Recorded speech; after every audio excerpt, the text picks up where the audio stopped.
जय श्री राधे कृष्णा। भक्तजनों, आज की वीडियो में आइए और रसपान कीजिए भादो मास महामती के 13वें दिन की अध्याय का। मुनि बोले, देव भगवान की ये कथा सुनने से हमें तृप्ति नहीं होती है। आप पुण्य परम गोपनीय रहस्य का वर्णन कीजिए। अनंत वासुदेव की महिमा का आपने भली भांति वर्णन नहीं किया, अब हम उसी को सुनना चाहते हैं। आप विस्तार पूर्वक बताइए। ब्रह्मा जी ने कहा, हे मुनियों, अनंत वासुदेव का महात्म सार से भी अत्यंत सरातर है वस्तु है। वह इस पृथ्वी पर दुर्लभ और ब्राह्मणों को आदि कल्प की बात है। मैंने देव शिल्पियों में श्रेष्ठ विश्वकर्मा जी को बुलाया और कहा कि तुम पृथ्वी पर भगवान वासुदेव की शिलामयी प्रतिमा बनाओ, जिसका दर्शन करके इंद्र आदि देवता और मनुष्य भक्ति पूर्वक भगवान वासुदेव की आराधना करें और उनकी कृपा से निर्भय होकर रहे। मेरी बात को सुनकर विश्वकर्मा ने तुरंत ही एक सुंदर और दृष्ट प्रतिमा बनाई, जिसके हाथों में शंख चक्र गदा और पहाड़ शोभा पा रहे थे। भगवान का वह विग्रह सब प्रकार के शुभ लक्षणों से संपन्न और अत्यंत प्रभावशाली था। नेत्र कमल दल के समान विशाल थे। वक्ष स्थान पर श्री बसंत का चिन्ह सुशोभित था। हृदय 10 वनमाला से अमृत हो रहा था। मस्तक पर मुकुट और भुजाओं में अंगद शोभा पाते थे। कंधे मोटे जान पड़ते थे। कानों में कुंडल झिलमिला रहे थे। साम अंग पीतांबर की अपूर्ण शोभा थी। इस प्रकार वह प्रतिमा दिव्य थी। स्थापना का समय आने पर इसमें मैंने ही उन गुण मंत्रों द्वारा उसे स्थापित किया। उस समय देवराज इंद्र ऐरावत पर सवार होकर समस्त देवताओं के साथ मेरे लोक में आए। उन्होंने स्नानदायी आदि के द्वार पर भगवान की प्रतिमा को संपन्न किया और उसे लेकर वे अपनी अमरावती पुरी में चले गए।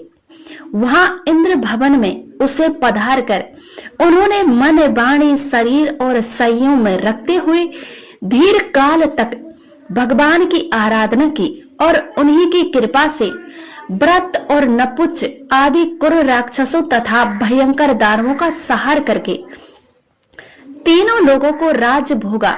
द्वितीय युग में तेत्रा युग में आने पर महा का कर्मी राक्षस राज रावण बड़ा प्रतापी हुआ। उसने हजारों वर्ष तक निराहार कर और जितेंद्र रहकर अत्यंत कठोर व्रत का पालन करते हुए बड़ी भारी तपस्या की, जो दूसरों के लिए बड़ी कठिन थी। उस तपस्या से संतुष्ट होकर मैंने रावण को वरदान दिया कि तुम्हें संपूर्ण देवताओं, दैत्य और नागों राक्षसों में से कोई भी नहीं मार सकेगा। शराप के भयंकर प्रहार से भी तुम्हारी मृत्यु नहीं होगी। तुम यमदूतों से भी अवध्य रहोगे। ऐसा वर पाकर वह राक्षस संपूर्ण यक्षों पर उनके राजा धन्य कुबेर को भी परास्त करके इंद्र को भी जीतने के लिए तत्पर हुआ। उसने देवताओं के साथ बड़ा भयंकर युद्ध किया।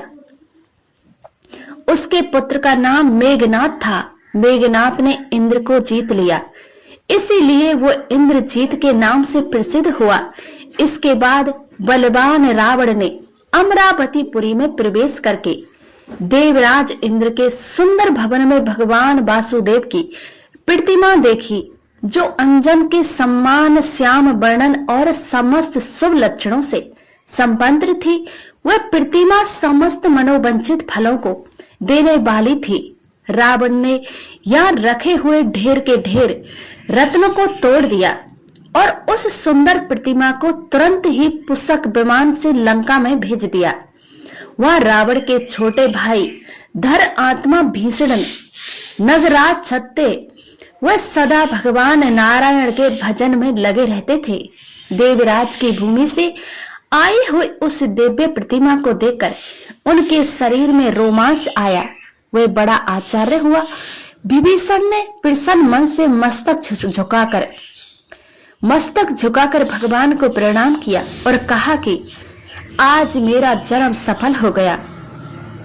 प्रभु, आज मेरी तपस्या फल मुझे मिल गया। ऐसा कहकर धर्मात्मा भीष्म बारंबार भगवान को प्रणाम करके अपने बड़े भाई के पास गए और हाथ जोड़कर कहने लगे, राजन, आप वो प्रतिमा देखकर मुझ पर कृपा कीजिए। मैं उसकी आराधना करके अब सागर से पार होना चाहता हूँ। भाई की बात को सुनकर रावण कहने लगा, वीर, तुम प्रतिमा ले लो और मैं उसे लेकर क्या करूंगा?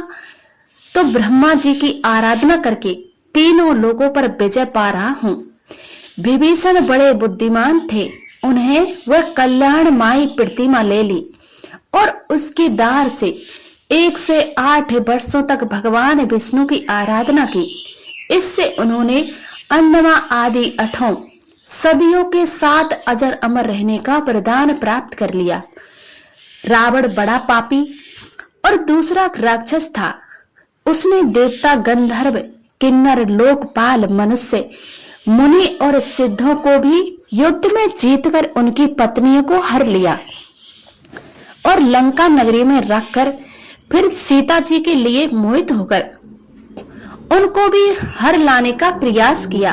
श्री राम के सम्मुख जाने में उसे भय लगता था, इसीलिए मरीच को सोने मर्ग के रूप में भेजकर उन्हें आश्रम सीता जी को अकेली पाकर हट लिया। इसका पता लगाने पर लक्ष्मण जी सहित श्री राम जी को बड़ा क्रोध हुआ। उन्होंने रावण को मार डालने का निश्चय किया और इस काम में उनकी सहायता की सुग्रीव ने। सुग्रीव बलि के साथ बैर था, इसलिए श्री राम ने बलि को मारकर सुग्रीव को किष्किंधा के राज पर विशेष कर दिया, अंगद और युवराज बनाया। फिर हनुमान, नल, नील, जामवान, पनस, गबई, गावस और पाठन आदि संख्या में महाबली वानरों के साथ कमल नयन श्री राम ने लंका की यात्रा की। उन्होंने संबंध पर्वतों की बड़ी बड़ी चट्टानें डालकर पुल बंधवाया और विशाल सेना के साथ समुद्र को पार कर लिया। रावण ने राक्षसों के साथ लेकर भगवान श्री राम के साथ घोर युद्ध किया। परंपराकर्मी श्री रघुनाथ के मदोरर, प्रसुद्ध, निकुंभ, कुंभ, अनंत, यमातक, मांडलचक, माल्यवान, इंद्रजीत, कुंभकर्ण और रावण को मारकर विधेय कुमारी सीता जी को अग्नि परीक्षा द्वारा शुद्ध प्रमाणित किया और भीषण को राज्य देकर भगवान वासुदेव की प्रतिमा को साथ लेकर वे पुष्क विमान पर विराजमान हो गए और अनास ही पूर्व जबोदारा पालिक अयोध्या नगरी में पहुंचे। भक्त परिषद श्री रघुनाथ जी ने अपने छोटे भाई भरत और शत्रुघ्न को अलग अलग राज्यों पर अभिषिक्त और खुद को सम्राट की तरह समस्त भूमंडल राज पर आसीन हो गए। उन्होंने अपने पुरातन स्वरूप श्री विष्णु उस प्रतिमा का आराधना करते हुए समुद्र पर्यंत पृथ्वी पर 1100 वर्षों तक पालन किया। इसके बाद वे अपने वैष्णव धाम में प्रवेश कर गए। उस समय श्री राम जी ने वह प्रतिमा समुद्र को दे दी और कहा, अपने जल को रत्नों के साथ तुम इस प्रतिमा की भी रक्षा करना। द्वापर युग में जब जगदीश्वर भगवान विष्णु पृथ्वी की प्रार्थना से कंस आदि का वध करने के लिए बलभद्र जी के साथ वासुदेव जी के कुल में अवतरित हुए, उस समय नंदियों में स्वामी समुद्र ने उस परलम दुर्लभ पूर्णम पुरुषोत्तम क्षेत्र में सभी लोगों को हित करने के लिए उस प्रतिमा को प्रकट किया और संपूर्ण मनोवचित फलों को देने वाली तब से उस मुक्तिदायक क्षेत्र में ही देवादिदेव अनंत वासुदेव विराजमान हैं, जो मनुष्यों की समस्त कामनाएं पूर्ण करने वाले हैं, जो लोग मन, वाणी और क्रिया द्वारा सदा सर्वश्रेष्ठ भगवान अनंत वासुदेव की भक्ति पूर्वक शरण लेते हैं, वे परम पद को प्राप्त होते हैं। भगवान अनंत का एक बार दर्शन भक्ति पूर्वक पूजन और प्रणाम करके मनुष्य राजस्व यज्ञ और अश्वमेध यज्ञों से 10 गुना फल पाता है। वह समस्त भोग सामग्री से संपन्न छोटी छोटी घटियों, सुशोभित सूर्य के समान तेजस्वी और इच्छा अनुसार चलने वाले विमान से वैकुंठ धाम में जाता है। उस समय दिव्य ज्ञानाएं उसकी सेवा में रहती है और गंधर्व उसके यश का गान करते हैं। बड़े कुल की 21 पीढ़ियां भी उद्धार कर देता है। मुनिवरों, इस प्रकार मैंने भगवान अनंत के संबंध में कुछ बातें बताई हैं। कौन ऐसा मनुष्य है जो 100 वर्षों में भी अनेक गुणों का वर्णन कर सके। इस प्रकार मनुष्य को भोग और मोक्ष देने वाले परम दुर्लभ पुरुषोत्तम क्षेत्र तथा अनंत वासुदेव महात्मा का वर्णन किया है। पुरुषोत्तम क्षेत्र में शंख, चक्र, गदा, पा और पीतांबर धारण करने वाले कमल नयन भगवान श्री कृष्ण विराजमान है, जिन्होंने कंस और केकसी का संहार किया। जो लोग वहां पर देव दानव बंदित श्री कृष्ण, बलभद्र और सुभद्रा जी का दर्शन करते हैं, वे धन्य हैं। भगवान श्री कृष्ण तीनों लोकों के स्वामी तथा संपूर्ण अभीष्ट वस्तुओं के दाता हैं। जो सदा उनका ध्यान करते हैं वे निश्चय ही मुक्त हो जाते हैं। जो सदा श्री कृष्ण के अनुरुक्त रहते हैं, रात को सोते समय श्री कृष्ण का चिंतन करते हैं और फिर सोकर उठने के बाद श्री कृष्ण का स्मरण करते हैं, वे शरीर त्यागने के बाद श्री कृष्ण में ही प्रवेश करते हैं। ठीक वैसे ही जैसे मंत्र उच्चारण पूर्वक होम किया हुआ भविष्य अग्नि में लीन हो जाता है, इसलिए मुनिवरों, मोक्ष की इच्छा रखने वाले पुरुषोत्तम क्षेत्र में सदा यतन पूर्वक कमल नयन श्री कृष्ण का दर्शन करना चाहिए। जो मनुष्य पुरुष शयन और जागरण काल में श्री कृष्ण, बलभद्र और सुभद्रा जी का दर्शन करते हैं, वे श्री हरि धाम में जाते हैं।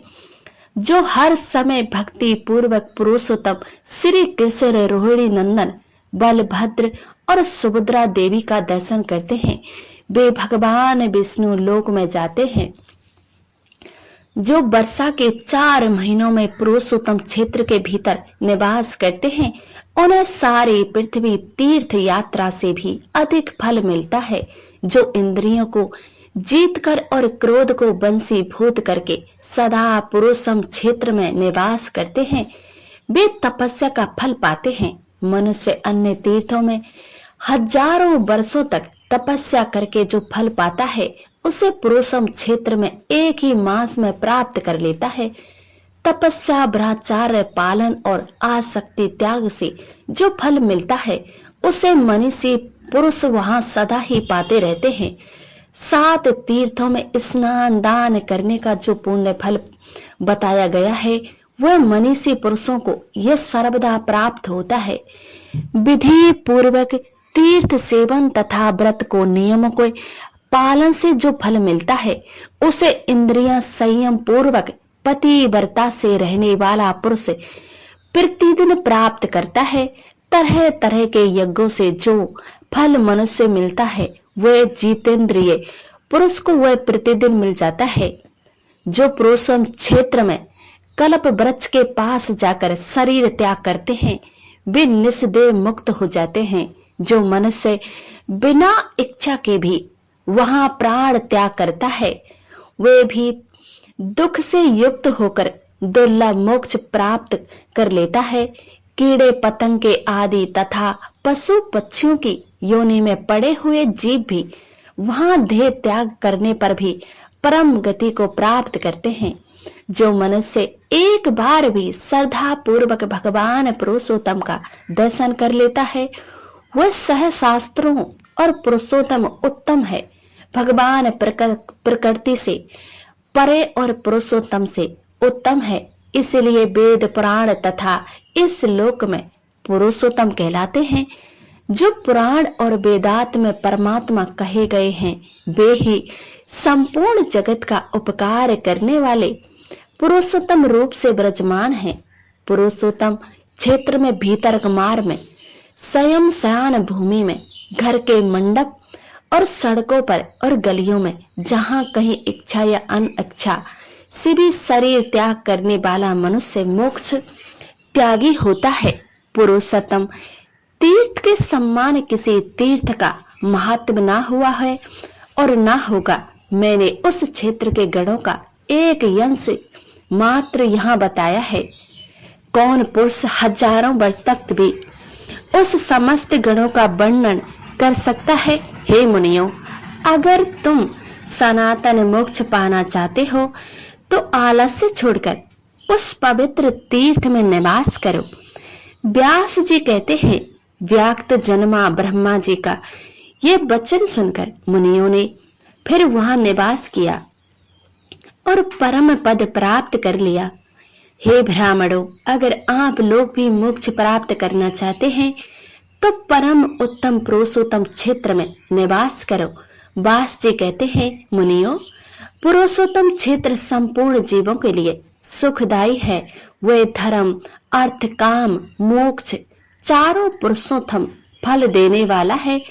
उस तीर्थ में कंडो नाम के एक महात्म तेजस्वी मुनि रहा करते थे, जो परम धार्मिक, सत्यवादी, पवित्र, जितेंद्र और समस्त प्राणियों के हित के तत्पर रहने वाले, जिन्होंने इंद्रियों को जीतकर क्रोध पर अधिकार प्राप्त कर लिया था, वेद वेदांगों प्रागर्त विद्वान थे।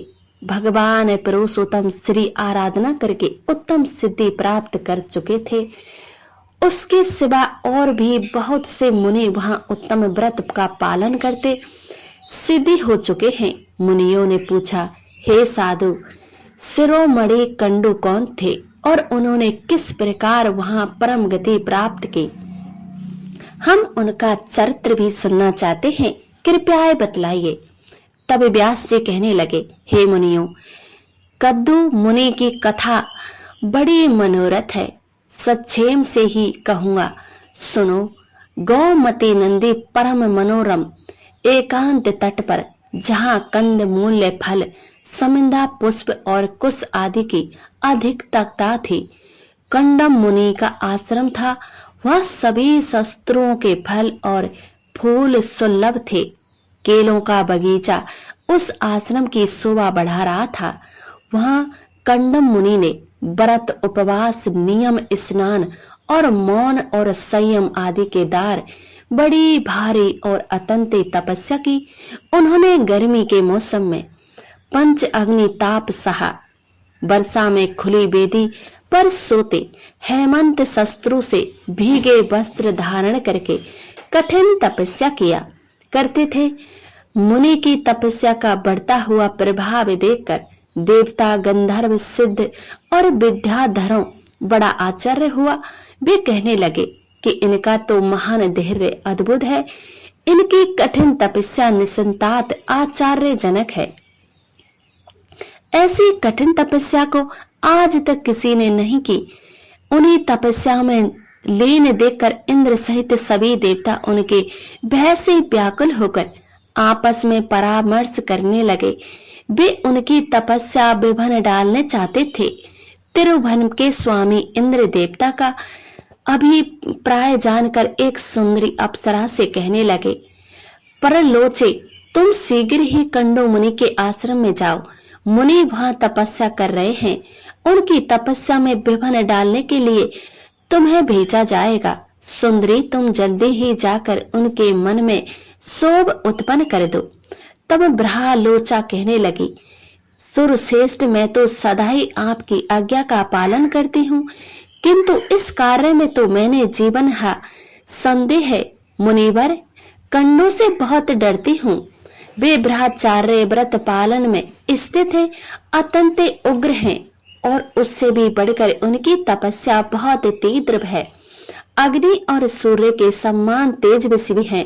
मुझे अपनी तपस्या में विघ्न डालने आए हूँ। जानकर परम तेजस्वी कंडो मुनि क्रोधित हो उठेंगे और मुझे श्राप दे डालेंगे। ये सुनकर देवराज इंद्र ने कहा, सुंदरी, कामदेव, शस्त्रुराज बसंत और दक्षिण समीर और तुम्हारी सात्या में देता हूँ।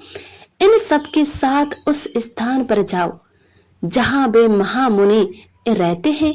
इंद्र का ये कथन सुनकर मनोरथ नेत्रों वाले परम लोचा कामदेव आदि के साथ आकाश मार्ग में कुंड मुनि के आश्रम में आ पहुंची। उसने बहुत सुंदर वन देखा। तीव्र तपस्या में लगे ताप रहित मुनिवर कंडू भी आश्रम में दिखाई दिए। परम लोचा कामदेव आदि ने देखा वह वन नंदन वन के सम्मान रणनीय था। सभी शस्त्रों खिलने वाले सुंदर पुष्प उनकी शोभा बढ़ा रहे थे। तरह तरह के पंछी वृक्षों पर बैठकर अपने श्रवण सुखद कलरवों से उस वन को सुखरित कर रहे थे। अप्सरा ने बारी बारी से पूरे वन का निरीक्षण किया। उस परम मनोरथ कानन शोभा को देखकर नेत्र आश्चर्यचकित हो उठे। उसने वायु कामदेव और वत्संस से कहा कि अब आप लोग अलग अलग मेरी साथया करें। उन्होंने बहुत अच्छा कहकर अपनी स्वीकृति दे दी। तब रहा लोचा बोली कि अब मैं मुनि के पास जाऊंगी जो इंद्रियां रूपी अश्वों से जुटे हुए देह रूपी रथ के सारथी बने हुए हैं। उन्हें आज काम बाण से आहत करके ऐसी दशा को पहुंचाऊं दूंगी कि मन रूपी बाघ दौड़ उनके काबू से बाहर हो जाएंगे। इस प्रकार उन्हें अयोग्य सारथी सिद्ध करके दिखाऊंगी कि ऐसा कहकर परम लोचा उस जगह की ओर चलती जहां मुनि रहा करते थे। मुनि की तपस्या प्रभाव से वहां के हिंसक जीव भी शांत हो गए। नदी के किनारे जहां कोयल की मीठी तान सुनाई देती थी वह ठहर गई। थोड़ी देर तक प्रोलोचा वहां खड़ी रही। फिर उसने मधुर संगीत छेड़ दिया। उसी समय बसंत ने भी अपना पराक्रम दिखाया। समय नहीं होने के भी समस्त कान में मधु शस्त्रों की मनोरथ शोभा छा गई। इसके बाद जो भी कुछ हुआ उसका बर्ताव आप अगले अध्याय में जरूर सुनिएगा। राधे राधे।